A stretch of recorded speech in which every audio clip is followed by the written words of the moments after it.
Good morning. Good morning for the second time. Great to see you here. By the way, if you're ever doing an online or a physical session, can I recommend the most important app that anybody can have who's involved in facilitation, which is the Big Clock app. It's my job to make sure that I stick to this, and I try to make sure that we get as much value out of the next 70 minutes as possible. Now, I'm going to be talking for a short while. I'm going to introduce our speakers on stage. Each speaker is going to talk for about 20 minutes, and I want to allow enough time for 20 minutes Q&A at the end. When I introduce the Q&A, I'm just going to remind everybody that we want to keep this really succinct. So when you're preparing your questions, and we will help you do it, but when you're preparing your questions, please be ready to have a question rather than an observation or a comment, a question. And also I'm going to say, when you're thinking about your questions, please be ready for something that's going to be, because there are so many questions we've got. We want to make it as useful as possible to the whole room. So let's make sure the questions are as general as possible. There's going to be lots of scope. I'm going to really encourage you to stay in touch with our speakers after the event. This is something that we're not going to solve all the problems, unfortunately, in 70 minutes. We're not going to answer all the questions. But our speakers have agreed that they're happy to be contacted afterwards to follow up. Now, let me quickly try to set the scene for you, then I'll get the speakers on stage. I got married in 1997. Please don't tell my wife that I had to reflect for a moment there to remember the year. I got married in 1997. When we got married, it was that bear in mind that the World Wide Web had been proposed by Tim Berners-Lee in 1989, right? So we'd already had 7 years of the World Wide Web, but when we got married and I organized our honeymoon, what would you do today? Well, you'd go online, this, that, and the other, right? I went to the Sunday Times, I looked at the small ads, I found, I'm not kidding, it was an advert for a place called Nomads in Kenya. It was about this big, right? In black and white, looked interesting, wrote them a letter, they wrote back, I replied with a check, we booked our honeymoon, we had a great time, okay? It is impossible to imagine today booking anything like that. Equally, we went on holiday as a family group with 14 of us to Turkey recently. And when we did that, we set up a WhatsApp group, we exchanged photographs, exchanged ideas, flight times and so on. We got to know the venue and everything beforehand, had a good conversation with the people via a variety of mechanisms. It was a completely different experience. It is impossible to imagine today booking an event like we did in 1997. Equally, in 1997, it's impossible to imagine doing what we did recently.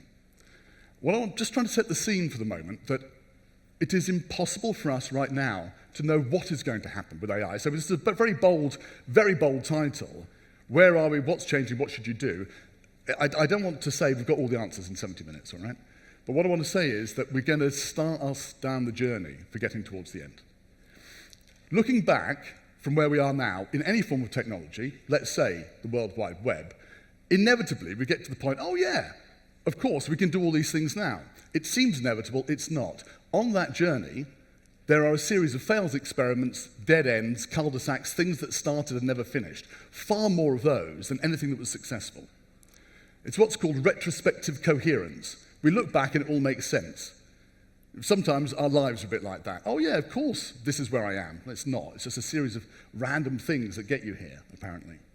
So, our question today for me is, well, how do we make the best choices in L&D to make the most of AI? Because we can't escape from it, so let's make sure we're doing the best with AI to get to the right point in the future. We can look back and say, oh yeah, that was all inevitable. It never will be, but let's get to the point where we feel that we're doing the best we possibly can. Right, my big clock is telling me it's time to shut up and get on with the event. I'd like you to welcome to the stage our two speakers today, Egle Vinauskaite and Marcus Bernhard. Come on to the stage. So, I'm not going to do a big introduction because they're going to introduce themselves. Egle is from Nodes, and Marcus, you're from Endeavour Intelligence. Is that right? That's right. Intelligence. Okay, we're going to sit down, and you are going to take the stage. Take it away. All right. Cool. Thanks for starting the timer, and off we go. It's really interesting to have a proper crowd because when I did this 4 years ago and I talked about AI and learning, we had more like a gathering with 5 people, so it wasn't quite the same thing. I've got a little bit of time to set the scene here, 20 minutes, and then Egle will take you a little bit more into the nitty-gritty of the use cases and the details. But before we go into where we are, let's look a little bit back. And I know we all know this, but just to reflect a little bit on where we came from. And AI, of course, isn't new. Good old-fashioned AI, or GoFi, as the one or other person calls it, has been around for some time. The kind of AI that analyzes existing data sets, finds patterns, makes statistical predictions, and makes some sort of decision, like an enhanced algorithm with a little bit more clever. And we've been using that to do recommender tools to support roles and career paths. Some people at some point started calling that macro-adaptive, because you kind of would get told that these two courses might be interesting for you. At a time, probably when you clicked on those courses, you just found yourself in an old e-learning. And it wasn't that special after all, but at least you found it more easily.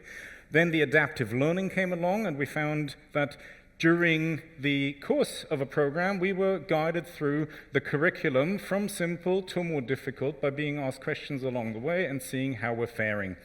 And then, of course, other examples, knowledge and content management, generally having an overview over these big libraries and sorting them out and finding content to build new programs of learning.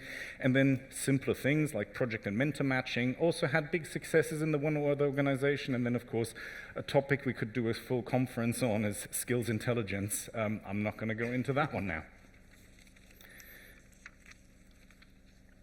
And then along came the 30th of November 2022. That's when most people became aware of generative AI. The real hype, I would say, in the community started kind of in 2020. 2 years prior to that, when GPT-3 came out, when we started realizing that we could do a little bit more with language than word searches, and we could find out more about the meaning within texts by doing contextual searches and utilizing this kind of technology really well with the programming that at the time for AI still happened more in the background.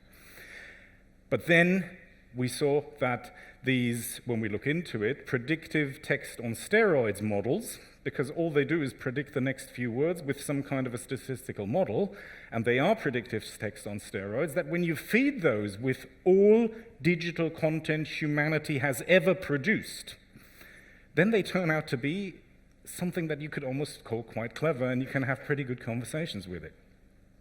That kicked off the hype, and then we very quickly saw come along also the images, the avatars, the voiceovers, the translation, and most recently, the video.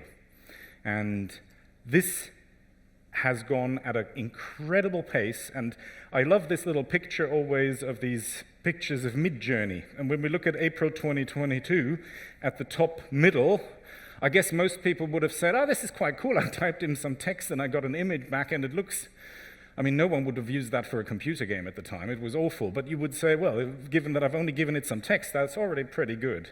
But then if you look at how things developed from March to May to June to December, then you can see how really quickly these models have started to improve. And that, I think, is important when we look at models like, example, the video model. When you look at Sora. When you look at Sora, please imagine that what you've seen so far is just the first image on the top left. This is going to keep going. This will be really interesting. And what I find really interesting there is that this is also the first time that OpenAI have said in their release notes that this is the step towards towards general artificial intelligence. And that's a big statement because they haven't said that anywhere else so far. And it says that in the release notes. And you can imagine that quite simply. If you can get a video that looks kind of realistic and there's maybe someone walking and they have interaction between their feet and the ground, or you throw a ball against the wall and it comes back, if that looks realistic, what you've actually got is not something that competes with Netflix. You've got something that models the world. You've got a world simulation engine that can start to model what the world would look like. And that's much stronger than trying to impact on what Netflix is doing. How fast that will go, we will see, because that all depends on how much energy it all costs and what the compute behind it is, and we know that those are still problems that we haven't solved. But that's the generative AI landscape in a super quick overview. Now, what have we as an industry made of this so far? Well, we've beautifully focused on the content, because that's very often where the focus goes. And we dove into text, we dove into audio, we dove into images. We will have used text to create summaries, to create bullet points, to create reminder sentences, maybe even to come up with questions and answers. We use the audio and the images to enhance the learning as it's been done so far. But really, what we've been doing was based on the standalone tools, because that's how you have to work with these tools. You have to go out there, you have to find one tool at a time. Okay, now I found the text tool. Now this tool can help me to make sort of a summary of the documents I have here and for my course. Or I can create an outline. And that's a standalone tool that I'm using. Then I have to go to an image tool, and I have to say, well, in my training, I'd like to have an image. And then I create an image. And instead of going on Unsplash or any of the other sites that are available, I created that myself. And those have been standalone things that have dealt with content. And the little image I've put in there from Danny Johnson, Red Thread Research, yesterday's talk, is about the fact that in the last 2 years, you don't need to be able to see the numbers. You can just see the gray and the red rectangle. In 2 years, from providers offering content at 27% to providers offering content at 55%, that reflects beautifully how we've been focusing on the content. And that has been the theme of 2023 and the start of 2024. Very content-focused, very standalone tools, very much focused on, I'm trying to achieve one thing, and this is what I'm going to do with it. And now we're starting to see that shift. Very slowly. I'm not saying you're behind the curve if you've not done anything else. What I'm saying is we're seeing beta versions out there in the vendor space that are trying to integrate more of these tools into something that is more like a design tool that brings elements of these standalone tools together. And that's a really cool thing, because suddenly we can do things that are more complicated and we don't have to buy one tool at a time. That's where the market has to go. And that will change the modalities rather than the content. So far, we may have said content is king. I never agreed with that, and so maybe some of you haven't either, but that is what we used to say very often. And now experience is. And going forward, that is the word, that is the buzzword, that's the word everyone is focusing on. But there's some truth in that, because we want to change the modality of delivery to the learner, and we want to change the modality of interaction. The way I tend to talk about it is I see that as a spectrum. And on the one end, I call it conversational, and on the other hand, I call it experiential. And this is a way of thinking about it that helps me just get in my brain right what different aspects are flowing into this. And I've also given you 2 QR codes there. Those are 2 articles I've produced recently about the meta. There you can dive a little bit deeper than in these 20 minutes, or use that as a recap. The conversational piece is really where the chatbots come in. And I don't mean that direct plug into a ChatGPT to which you can say something like, say something inappropriate, and it will either respond, I can't, or it will say something inappropriate. No, I mean much more controlled environments than plugging into these things generally. And in addition to using chatbots for learning and for support, we will also move away from using the keyboard. Of course, accessibility remains a thing. But when I say conversational, I mean that we're interacting with it with our voice, and we might only get a voice back. And the next stage there, whether we see first that the AI gets into the operating system of the tools we're using, or whether it comes through other platforms, that conversational piece is going to be big. Imagine the help function within a tool that you can just ask a question. Imagine that you have a good training, you're a nurse. I discussed this with Jos Arets just last week on the podcast. He's supporting the healthcare sector. Imagine you're a nurse and there's a very specific question that you've got and you have training. In the same way that you would have asked a colleague, you can now ask your super colleague. And in the same way that if your super colleague wasn't quite sure or said something that made you think, I better go and ask someone else as well. In the same way, you can interact with that super colleague and ask questions. It's not about whether the system is always perfectly right. Your other colleagues were never perfectly right all the time either. It's just about having additional tools. And not only can we have a helper or a super colleague, we can practice, we can have a debate with it, we can bring multiple personalities in the room, we can try to chair a meeting with difficult personalities, and we can be in a safe practice environment where conversationally we can interact. And then we move to the other end of the spectrum, and that for me is the experiential side of things. that's where we want to dive into something that's more like a simulation. And when I say simulation, I don't mean something where you have to necessarily wear some kind of cool glasses or goggles and immerse yourself in that way. Simulation just means that you put into a scenario immersively. You're given some scenario of what's happening, for example, in a larger organization where you have to make some decisions, you get the opinions of different stakeholders, and then you decide, for example, on a way forward. And then the simulation moves on and tells you what happens next, and you can practice in that environment. In that sort of environment, you can practice communication skills, you can practice leadership skills, you can practice a lot of different things. And these have become so interesting now, because in the olden days, if you look at these sort of simulations, they used to be absolute boutique offerings. You would have to come with a mega budget, you would have to have lots of months, and you have to find the right crowd. And then they would give you high-quality content pieces and map them together in some kind of a learning path with some branchings that somehow created a really cool simulation. As we're moving towards these integrated systems, we're now starting to see the first systems that can not only just build the branchings and the scenarios with the content pieces for these scenarios, but there are already beta versions out there with some of the suppliers where they can build them on the fly while someone is doing it. So possibly the next scenario in those versions that you're doing, no one has ever seen before because it's only just been created for your journey and how you've made decisions so far.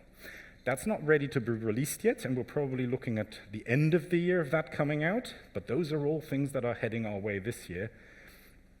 And that's why I see it as this conversational and experiential duality, and of course, they will more and more overlap as well in the middle, where you can have a full-blown conversation somewhere in the middle of one of the scenarios of such a simulation. And of course, also AR and VR is coming along really strong, and we're starting to see some really good applications there as well that allow for immersive training. And just the other day over breakfast, Egla made me aware of a really cool use case of a college in Dartmouth, was it? Sorry? Was it in Dartmouth? No, it wasn't Dartmouth. It's Grimsby. Grimsby, that's what it was. Grimsby College, and they had driver training, and the people who did the virtual simulation, they could practice much more dangerous situations, and they all came out much more capable than those that had normal classical driver training. So we're seeing some really cool use cases there as well, surface, and generally, it's a really exciting year to be looking at as we watch this shift from content to modalities as it develops. And then, of course, we're seeing more and more use cases surface as well. And I talked to a lot of providers, I talked to a lot of CLOs, and I thought before Egla dives fully into the use cases and into the survey that she and Don are doing, I'll give you a little bit of an overview of two of the really coolest use cases that I've seen so far. And counterproductively, these are not examples of the perfect digital world of training and learning. No, some of the best use cases I've seen is, for example, conversational practice, difficult conversations that a leader or a manager has to have with an employee. And where do they deploy this? Some organizations deploy this in in-person leadership workshops that take 1 or 2 days, and the digital tool is just one of the tools where instead of going into a breakout session, you go in front of one of these computers, either on your own or as a duo, and you can hit pause and debate what you're going to say next. And then that becomes a super tool within an in-person workshop. And that is really how we need to use all the tools always in learning, isn't it? We need to see what tools we've got in the box. And there are workshops, there's mentoring, there's coaching, and there's also the digital world. And if we combine those tools in the right fashion, then we can end up with a really impactful training scenario. And the same I've seen for simulations. Because there's leadership training where people are going through simulations and scenarios. For example, if they want to make their leaders more aware in thinking with an innovation and foresight hat on. Times are changing very quickly, and we have to be on the lookout for certain signals out there for that our sector is changing, how others are deploying AI, and what effect that has on our organizations. Leaders get together to debate this, And then also, they can practice this when they go and look up certain simulations and can react in the simulation to that. And it's not about getting the answer right or wrong, it's about experiencing it, thinking it through, and debating it with others in order to have a really impactful training. So these, for me, have been the two most exciting use cases recently, because they're not focused on this, you'll just stay at home and do everything on your own computer, and that's it. So very cool use cases. And at the end of it all, Don always says, and I normally do this as well, please give the people some takeaways, because we just can't tell you about what's here and what's going to come up. But how should we approach this, and what should we be doing? Well, my practical takeaways, and for the first one, I've also linked an article there that I've written that might help you get on the right track, is today, when you go down to the exhibition later and you're starting to talk to vendors, please ask your vendors, when they tell you how cool they're using AI, please ask them what information the AI has access to and how it uses that information to make what kind of a decision. And once they've explained that to you really well, then still continue with why that makes sense and why that adds value. And as David Kelly always likes to say, and did again yesterday in his talk in the morning session, know enough to ask dangerous questions.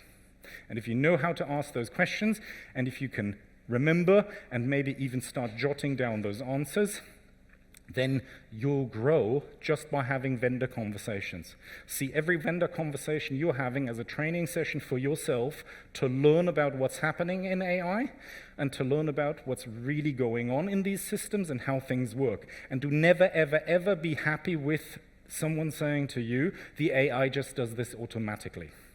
There's no such thing as my system does anything automatically. There's always information that it has access to, then it does something, and then we get somewhere. One of the things we've heard the one or other time over the last 2 years is, for example, our AI is cheat-proof. It knows when the learner is trying to cheat. Well, that's all well and good, but what information does it use?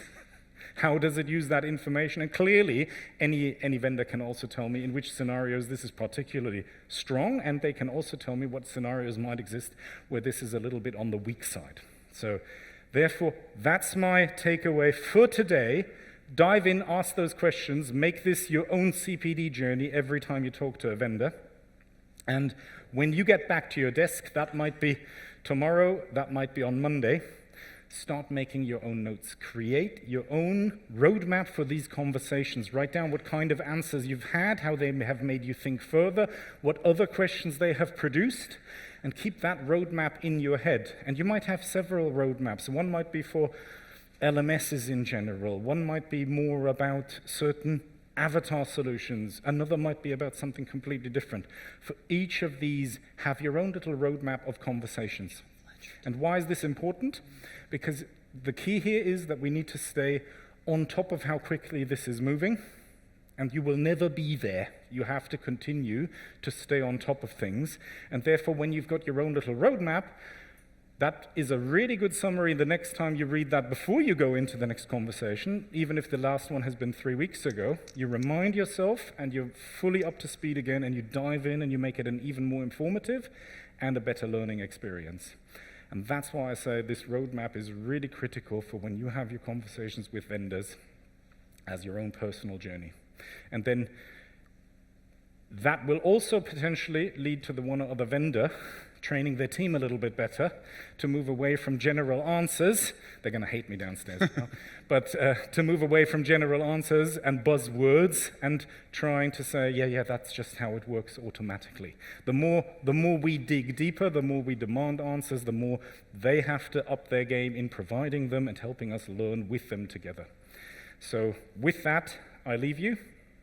And hopefully that was informative, has given you an overview, has given you some practical takeaway steps, and has prepared you beautifully to dive in with Egla now and go into some of those detailed case studies. And with 5 seconds left on the clock, thank you very much.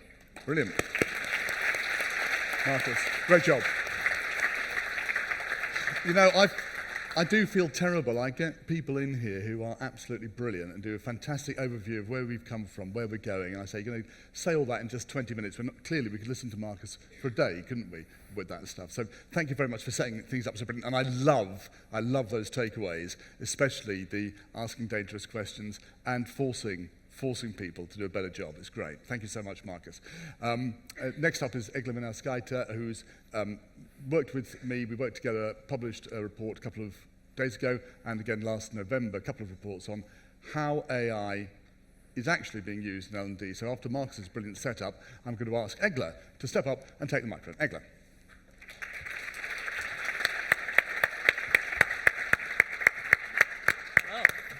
Thanks, Marcus, for getting us all on the same page. My name is Egla Minauskaite. I am a learning strategist. I support L&D in adopting AI, and I help upskill organizations to support the organization-wide adoption of AI. And the other day, I was asked, what is the most common question I get about AI in L&D? And this is it. What are the others doing? Closely followed by, am I falling behind? So the next 20 minutes are going to be my long-form answer to this exact question. So as Don just mentioned, over March and April, we ran an online survey and received over 300 responses from all corners of L&D. Around 45% of them were from the UK and the US. And we asked people what they're using AI for. Can you guess what were the top 3 uses? You probably should be able to guess by now. They were learning design tasks, learning content, researching subject matter.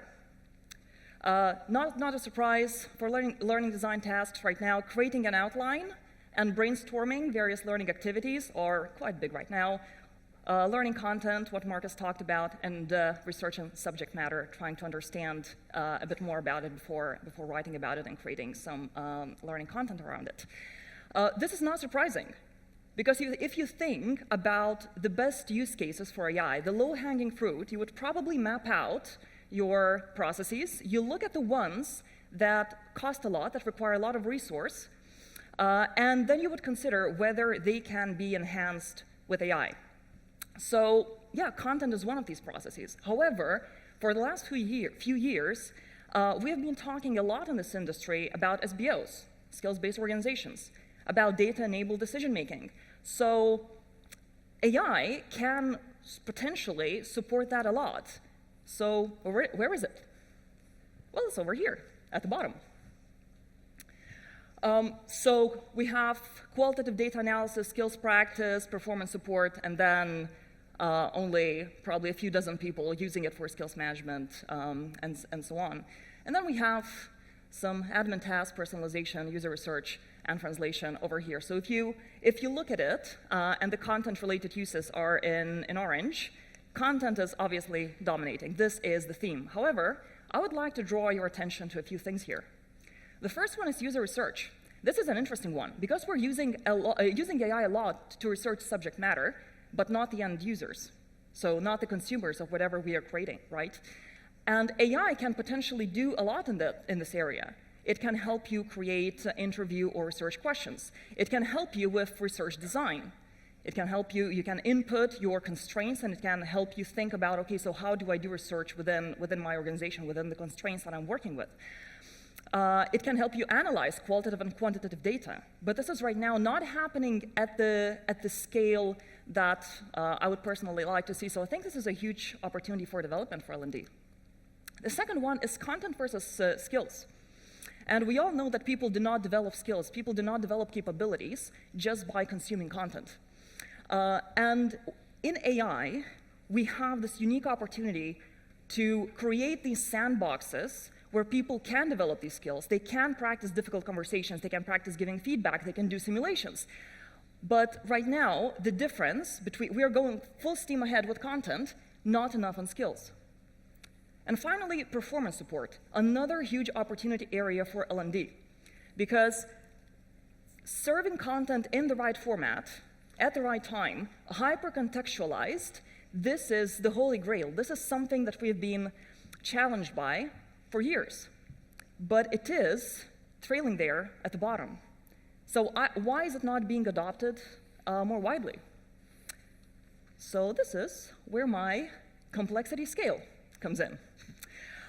If you look at it on the right side, we have simple AI applications. Simple are the ones where L&D can use AI autonomously. And over on the right side, we have sophisticated. So where L&D needs extra skills, technology, and relationships to use AI in those ways. So if we take all of the most common AI use cases, this is what they look like, in my opinion. So here, we have some administrative tasks, we have learning, design, and content. This is something that, not surprisingly, is being adopted in L&D right now most widely. But why is that happening? It is because L&D can do that by itself. You have your own little GPT, you don't need much else, you can learn some prompting, you can start doing this. You don't need to do much more than that. It's a low-hanging fruit. However, when we move to skills practice, so for example, chatbot simulations, with skills practice, you probably need someone who is a bit more technical, who likes tinkering in your team. Then you need to run a pilot, so that is because you're putting it out into the wild, into your organization, right? Sometimes you might want to get a third-party tool to do that for you. So this is a bit fiddlier. Now, data analysis. Data analysis means that you actually need to get the data from the business. You need to interact with the business. You need to gain the trust of the business, so it gives you that data. And then you need to analyze it.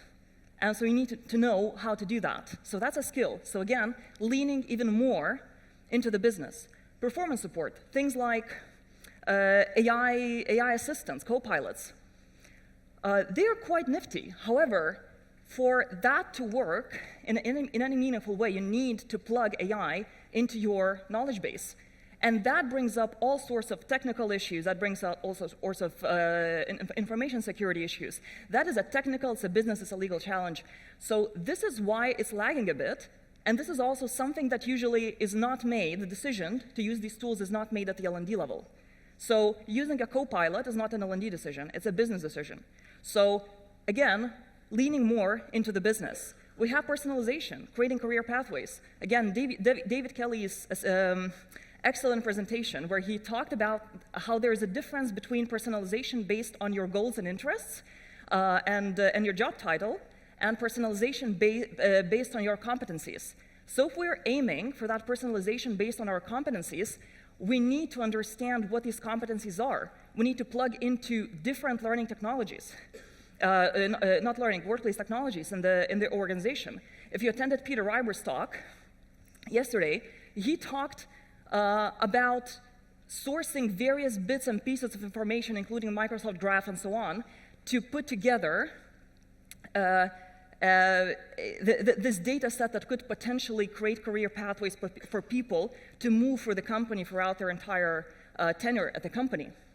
And finally, we have skills management, skills intelligence, workforce planning, internal mobility, these kind of things. Again, not an L&D decision.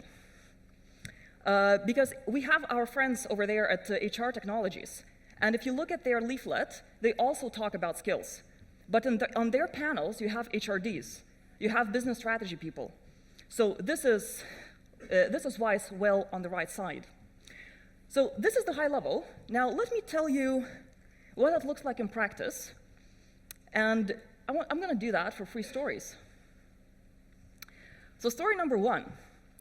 We're talking about a global live events company, which is not closer still, by the way.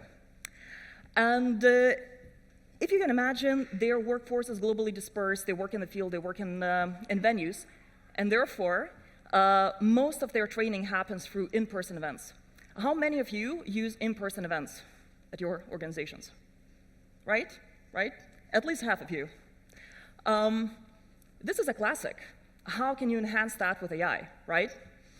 But if you use in-person events, you also know what is their biggest weakness, what is the challenge. And the challenge is that you lose the content after these events. You have an event, and then the content is gone. No one's going to watch your 1-hour recording. God forbid it's a 4-hour training. If it's not searchable, it's not usable. It's gone.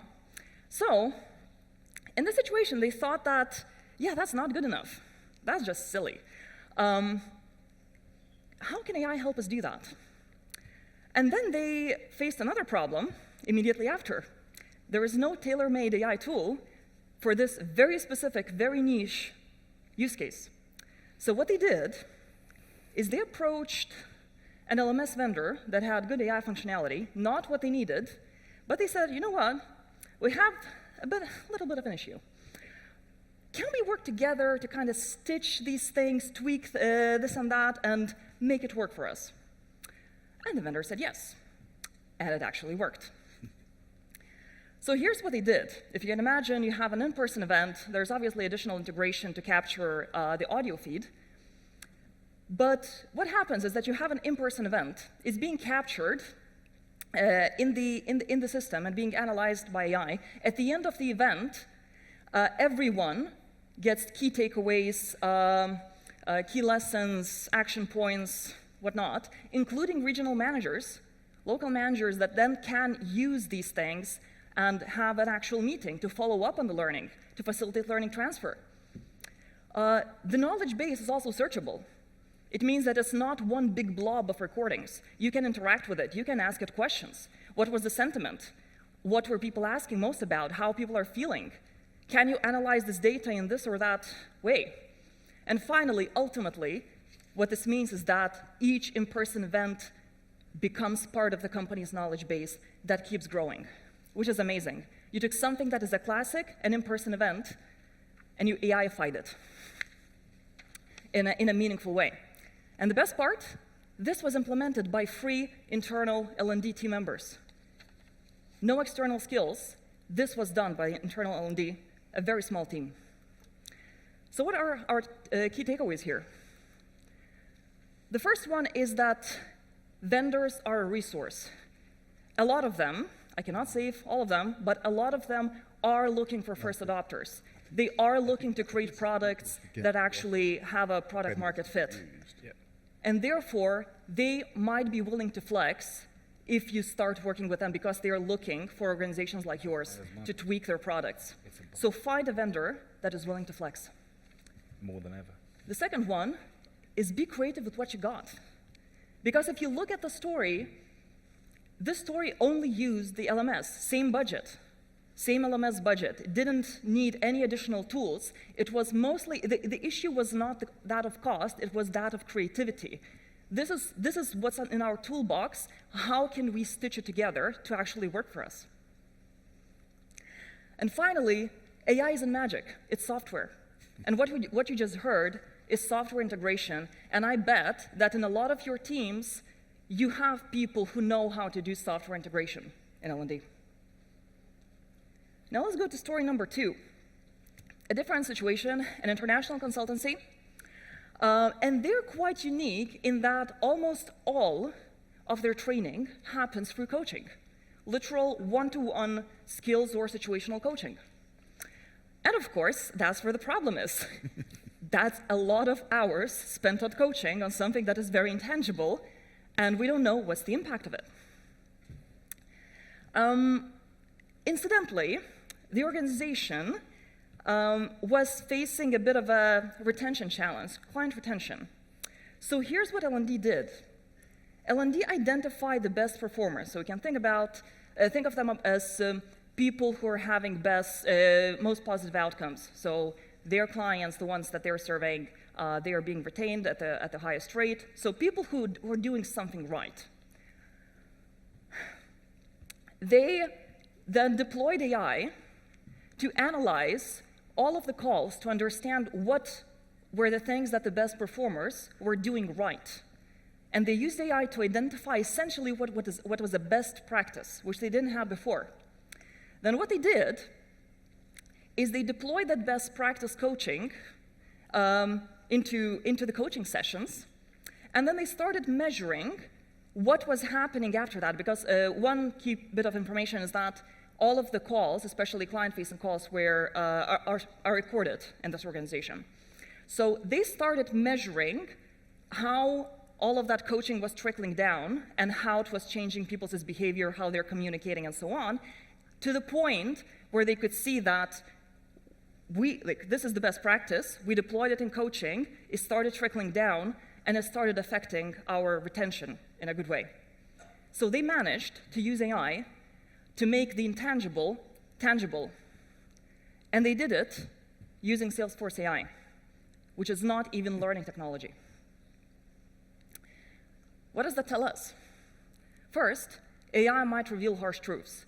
This story has gone well, but it could have very easily shown that all of those hours, this entire approach that they had been going all in, was all in vain, and there was no impact, which would have been,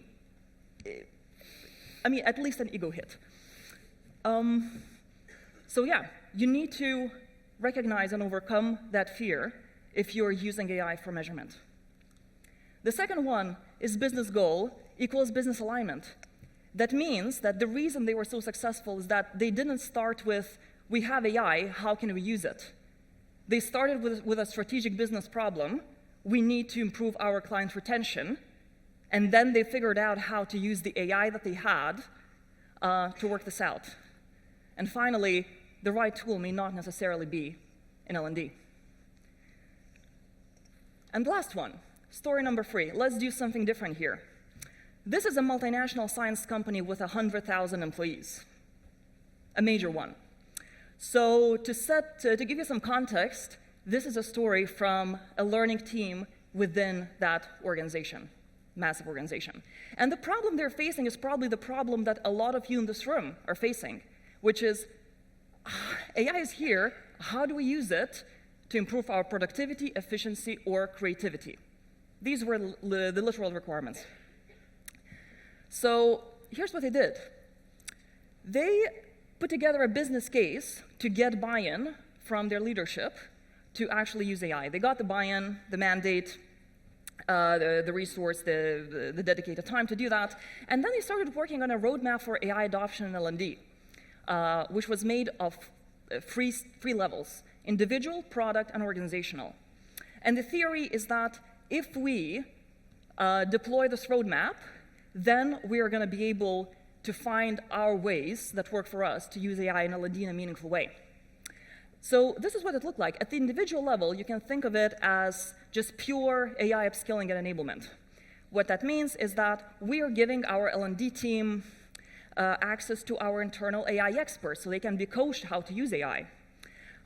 We are going to plug them into peer networks so that they can share use cases across the organization. We're going to give them access to our data academy so that they can brush up on their data skills, data analysis, prompting. At the product level, it was about reviewing the L&D product portfolio and finding opportunities in it to use AI. So if you can imagine, so we are offering all of these things, and in this product, we have, say, some design element. What can we do with AI here? Let's all experiment and see what happens. And at the organizational level, they did two interesting things. They created networks that connected various L&D teams across the organization to improve the pace of organizational learning. And they connected L&D with internal AI experts that they could pull in if they needed that kind of expert advice on how they can use AI in L&D. So, and what happens when you create that kind of environment, when you create this kind of container, is that it enables individual innovation, creativity, and initiative to flourish.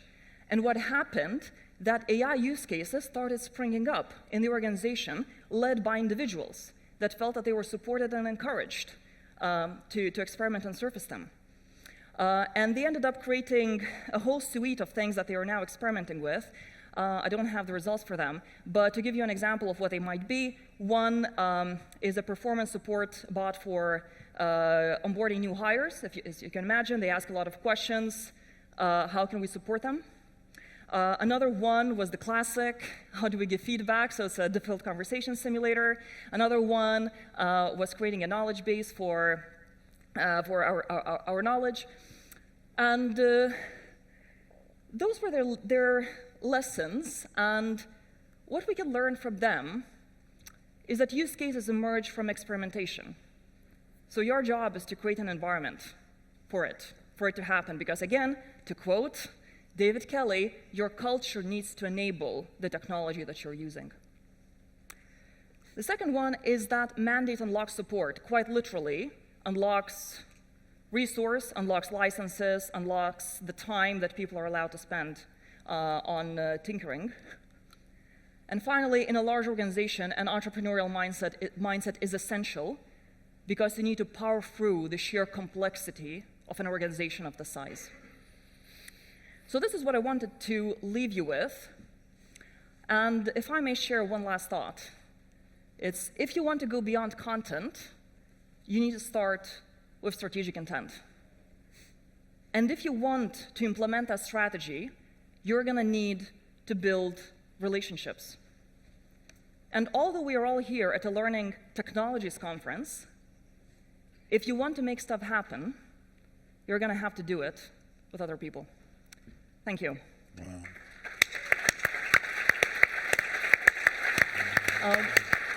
This is the report that Don and I put together with 7 use cases, including the ones that I just talked about, as well as all the data that we shared and more interpretation.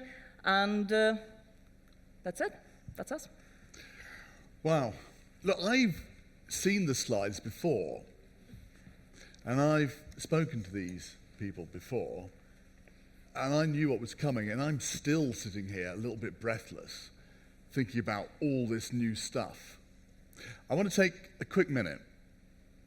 I'd like everybody just to think about what's in their heads right now, and we're going to go straight into Q&A, and I whipped these poor people through doing their presentations super quickly so we could have a nice chunk of time for Q&A at the end.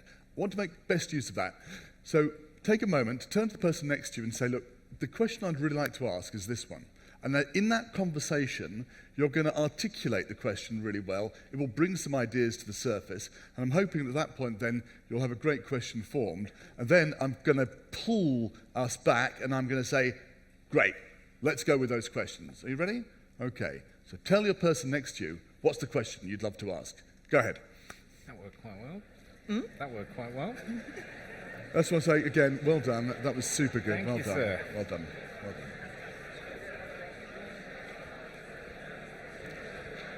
I think this moment of reflection is pretty important.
I just realized That's that it. we're sitting down, we can see the funky socks. That's great. Thank you so much. With an audience of learning people, it's easy to start the conversation. It's usually quite difficult to stop it, but that's great. Thank you. The microphones are at the ready. They're going to be coming into the aisles. So much talk. I'm sure we have brilliant questions. Can we see any hands, please? Not so chatty now. Okay, over at the back there. Come on. Can we, let's go here, and then then we're going to go down here. Okay, let's start here. Go ahead. Okay, so Sally Atkinson, Global Learning Director for Tetra Pak. Do you have any good examples of upskilling on AI programs for global audiences? That not just is about awareness, but also about the organizational culture of experimentation?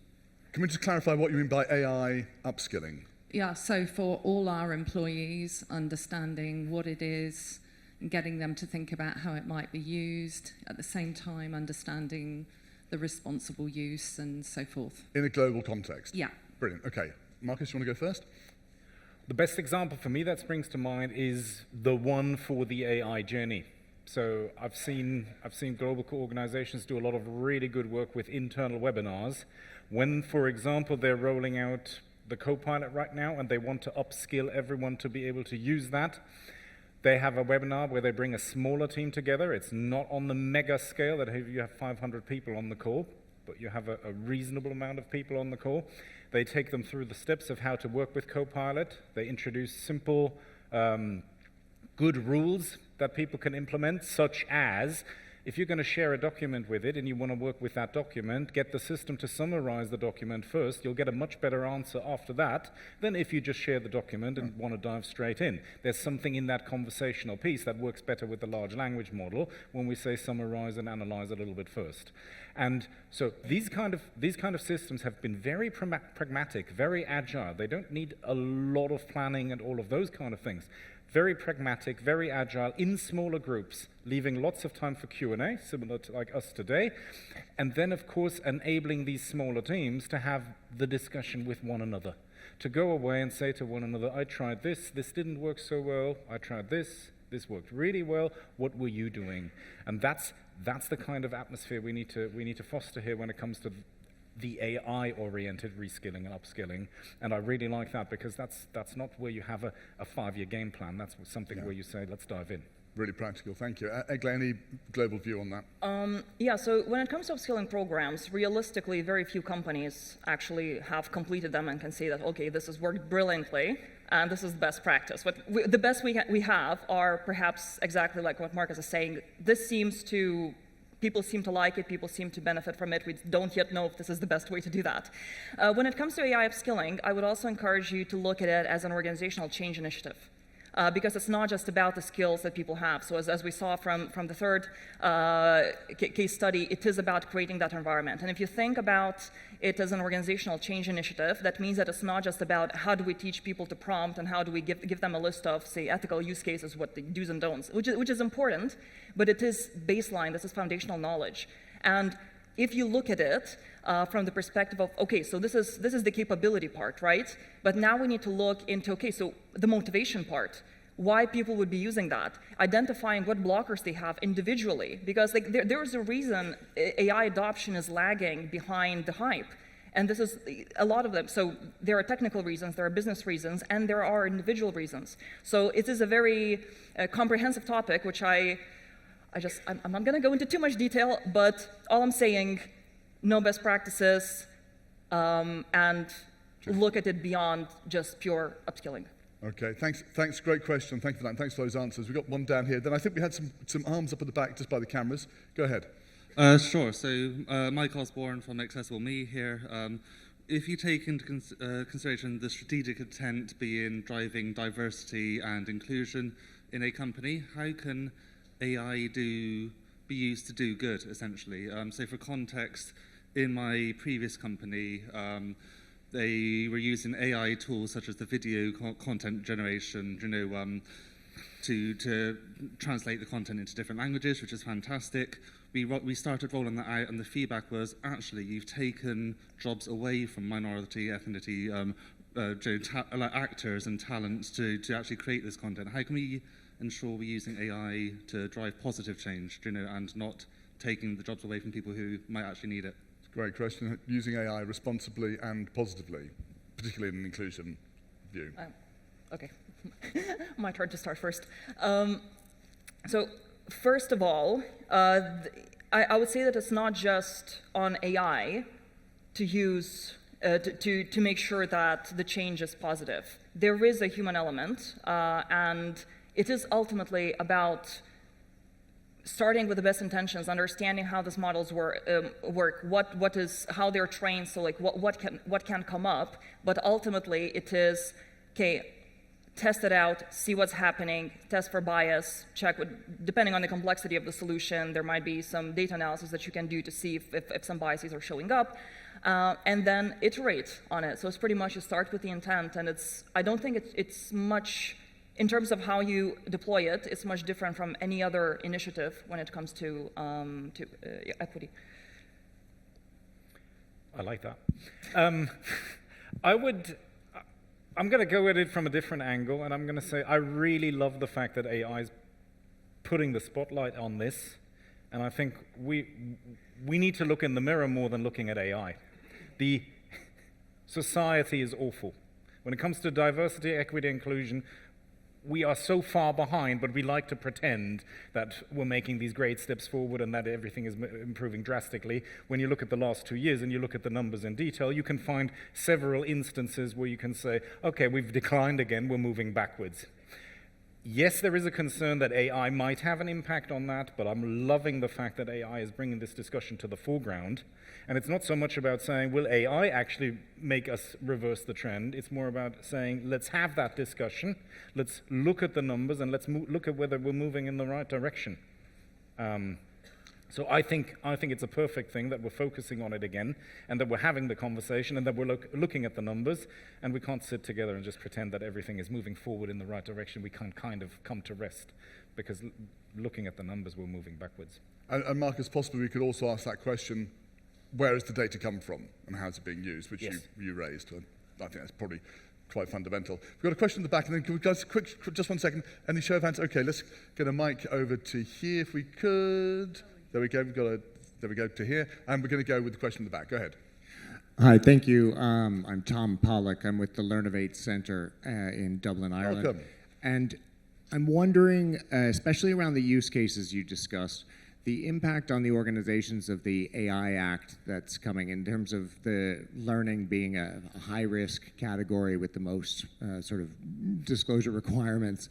How are those organizations handling that? And do you think that these learning organizations will have a large impact, or how do you feel that these types of use cases will play out in that context? It's a great question. What legal restrictions can we expect now and in the future around the use of AI in learning? Marcus, you want to jump on? Well, again, it's a great point, because it's shining a light on something that we should be focusing on. And yes, there might be the discussion about which category is it in, but that is also informed by things like what age group are we working with. Clearly, when we look at learning, then we also look at education, and then we look at all age groups going down to where education starts at 2 years old. So we have to differentiate there between exactly where is the categorization coming from, what groups are we working with? Are we working with vulnerable groups? And in how far are they vulnerable? And again, this is a huge step in the right direction in making us have to think about how we're delivering things and what impact they're having. And so I would focus much more on the going forward and the impact we're having than seeing it as, oh, we have got these restrictions now in terms of how we might be able to deploy it. No, there's a lot of factors there we need to think about. Data is one of them, impact is another, and so I'm loving this discussion. I can't tell you exactly what will surface going forward. We can see that even in Europe, we have different approaches, despite having the trend towards one overarching legal approach. And then you look at North America, and you've got a completely different approach yet again. We're going to have to find our way in this, but every time we have to find our way in something, there is a role to play in shaping that future. And so for me, this is another discussion that is moving perfectly in the right direction. Egla, any further views? Yeah, just to add to that, because the question was how regulation might change. Regulation probably always lags behind practice. So it's usually something is created, some use case, some product tool starts spreading, and then regulators are like, okay, so this is not great. This is using data in an uncomfortable way, and then regulation happens. So it's quite predicting what regulation is going to be and how it's going to affect. It's more like a chicken and egg problem, because the innovation is going to sprint forward first. So it's about what's going to happen here. But one thing I'd like to say, that organizations and vendors need to do the right thing and be proactive in probably going even beyond what the regulation requires and anticipating and making sure that people's data is being protected. So for example, again, Peter Reiber yesterday talked about what they were doing at Novo Nordisk with this very advanced career pathing, and they are asking, they're based in the EU, again, different kind of regulation, they are asking people very proactively, not in small print, but this is the data we are collecting, the list, this is how we're going to be using it. Are you okay with it? So not being like, small print somewhere in the background. So this is how organizations should proceed about it. It's a great point, kind of like what you were saying, Marcus. This is something we should be proactive about anyway. So let's use this as not as an excuse, but as a driver for making us do the right thing. Thank you. Great question, and really important point to raise. We can't ignore the legislative framework. Yes, go ahead. Yes, I'm Michiel Hulsberg and I'm with Dialogue Trainer, a vendor. We're currently training a large language model with 350,000 play sessions over 10 years of experience. I can't begin to express how exciting I am about what's being shared here, about how important that is after 10 years of work on that. And one of the things we've been struggling with over the past years is in implementation, and that takes us, I think, a bit into the future of, a little bit further still into the future of what people in this hall are responsible for. That's getting people to actually increase their performance or advance their performance. So I was wondering, do you have any suggestions for how learning and development professionals have a responsibility or can actually contribute to people actually practicing with the material that we're creating? Because that seems to be something that many people don't prioritize. And I think it's because it's very hard in conversations to really clarify why I'm having a specific conversation, but maybe there's other things at stake as well. So please, your response. Can I just try to summarize that? Tell me if I've got it right. There's an issue here with, we can create experiences, we can create content, but then it's a matter of getting that to actually be put in, people to practice with it so they can put it to use. Fair? Exactly, because practice is painful, and it's useful, we know, but there's hesitance. How can we get, Ekla? Yes, I was thinking about that just yesterday. Yes, we are creating these, we are using AI to scale what would usually be normally a face-to-face conversation, a role play, and we're very happy that, okay, so now we have this bot that's with elaborate scenarios that people can practice with.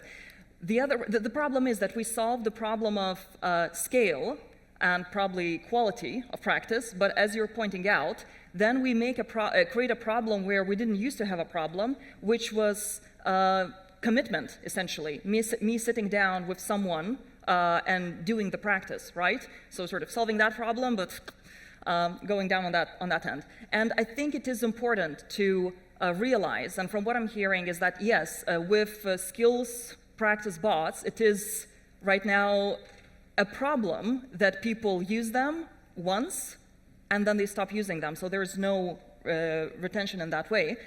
And it is much like with any other technology, it is important to start with the user and the problem you're solving and how they would be using it. So it's not just like, this is a great product, which we know skills practice is, and now you just put in the time and have the habit of using it.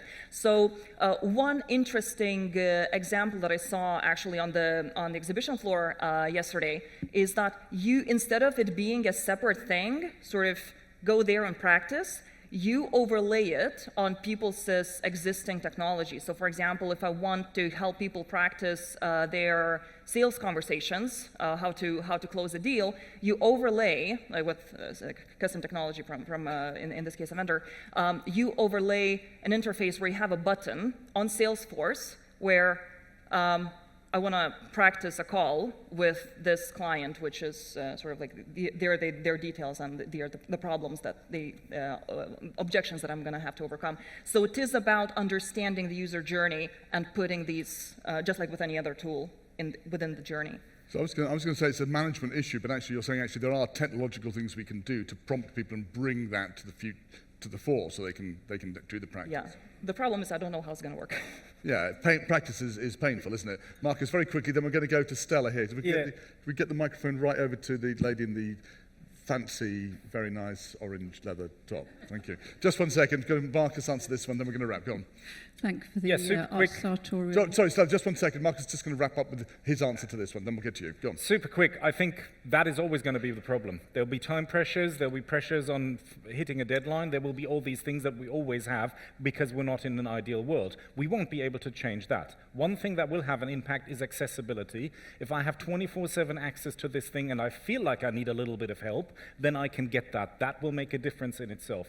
And the other thing I would challenge you slightly on is, let's not think about doing it the way we've done it. Yeah. And use AI to do that better. Let's think about what we can already do differently. And if I have more access and I can have a super colleague that I can ask when I need it, not so much skills practice and moving forward in my career, but more of that support in the moment. Buzzword. But you know what I mean. That's where I see we can move the dial. Yeah. But AI won't be some sort of happy clappy motivator that gets everyone to start doing their homework. No, sadly, people still need motivation. Curse them. Stella, it's our final question. So I'm really interested in what everybody's said so far, and I think that the skills piece is really important. What I'd really like to understand from you, Egle, is your very useful complexity map. How do we help L&D move along that? We've got a solution, but our biggest challenge is getting L&D to move along that complexity map. This is kind of my last question, isn't it? Yes. It is. You've rather stolen my thunder because I always like to end these sessions with a last question to the speakers. But given that you've asked it, it is the right question. So let's go ahead and ask that question. The question I was going to ask was, where are we going? And is L&D ready to get there? And how can L&D get there? So it's the same thing. So thank you for asking the question. Right, so I'll be ready. What's happening? How do we get there? Egle, then Marcus. So answering Stella's question, or? Yeah, it's the same question, basically. Okay, so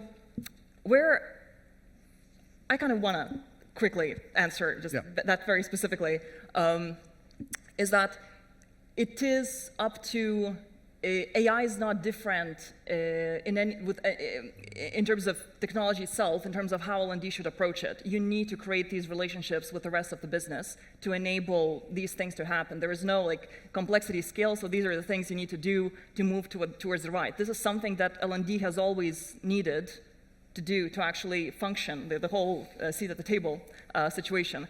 But in terms of where AI is going, and again, that relates to Stella's question, AI is not going anywhere just by itself. People are guiding it, which means that there are different possible futures of where we might end up. And it's up to us, as far as L&D goes, it is still up to us to determine whether AI is going to be something that is good or bad for workplace learning, essentially. It is within our power. So I'm going to ask Marcus the same question. It's not so much Egle's scale, but us asking ourselves, where are we going, and are we ready to take advantage of AI? Where we're going, we're going to need a crystal ball. We can roughly gather the direction, and we can try to stay on top of things, and that's actually the answer. There is no readiness state. You will not get there, and then you're ready, and then you can do your thing. We've been writing and talking about the future of work now for decades, and when it's arrived, many people are packing the PDFs under their arms and running off the cliff like lemmings, as if they've never read all these. Things are moving fast, and you will have to put regular effort in staying up to date. That's the reality now, and that's what we're facing, and it will be a continuous effort. So the best you can do is be up to date and continue to move forward this week, and then you're going to face the same problem again next week, and the week after, and the week after. It is part of the job now. But for me, that's critical, because no one is going to take care of you in your organization to make sure you're ready. You're either going to become part of the conversation because you have something to say and add to it, or you will not be invited to the conversation, and you want to be in the former group. I think that's a great answer, even if it's a little bit spine-chilling. And I think all of our answers and all of the conversation we've had today has been super useful. Can you please join me in thanking our speakers today? Egle Vinefskaita and Marcus Bernhard.